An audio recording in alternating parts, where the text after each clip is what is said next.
নমস্কার, আপনারা দেখছেন ভয়েস অফ বাঁকুড়া। বাঁকুড়ার সব খবর, সঠিক খবর সবার আগে। আজ সকালে রবীন্দ্রনগর থানা এলাকার এক মন্দির চত্বরকে কেন্দ্র করে শুরু হয় প্রবল উত্তেজনা। স্থানীয়রা বলেন, সেই মন্দিরের পবিত্র জায়গা তুলসী মঞ্চের উপর নাকি এক পক্ষ জোর করে দোকান বসাতে চাইছিল। হিন্দু সম্প্রদায়ের মানুষেরা তখন প্রতিবাদ করেন, এই জায়গা মন্দিরের ধর্মীয় স্থান, এখানে দোকান বসাবে কেন? প্রতিবাদ গড়ায় বচসায়, আর তারপর যা হওয়ার ভয় ছিল তাই ঘটে। দুই পক্ষ মুখোমুখি, এক পক্ষ তুলসী মঞ্চ বাঁচাতে মরিয়া আর অন্য পক্ষ জায়গা দখলে অনড়।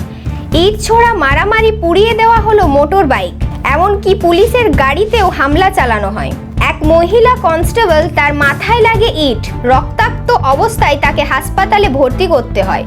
ঘটনা আওতায় আনতে আসে বিশাল র্যাব বাহিনী, টিয়ার গ্যাস ছোড়া হয়, এলাকায় মোতায়েত হয় নিরাপত্তার রিং, কিন্তু ততক্ষণে চারিদিক ধোঁয়ায় ঢাকা, আতঙ্কে থরথর করে কাঁপছে সাধারণ মানুষ। এটা শুধু দোকান বসানো নিয়ে দ্বন্দ্ব, নাকি এর পিছনে রয়েছে জমি দখল, ধর্মীয় সংহতি ভাঙার পরিকল্পনা? বিজেপি নেতা শুভেন্দু অধিকারী বলেন, এটা সাধারণ জায়গা দখলের ঘটনা নয়, এটা হিন্দু ধর্মের উপরে আঘাত।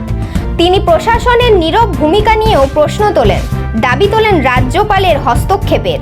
অন্যদিকে প্রশাসন জানিয়েছে, দোষীদের চিহ্নিত করে কড়া ব্যবস্থা নেওয়া হবে, তদন্ত চলছে। কিন্তু প্রশ্ন উঠছে, এই হিংসা কি ঠেকানো যেত না? আমাদের প্রশ্ন, এ কোন রাজনীতি?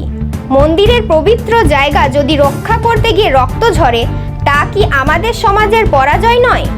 ধর্ম, ভক্তি আর সহিষ্ণুতা, এই তিনটাই তো আমাদের মাটির শক্তি। আজ সেই মাটিতে ঝরছে রক্ত, ছড়াচ্ছে বিভেদ।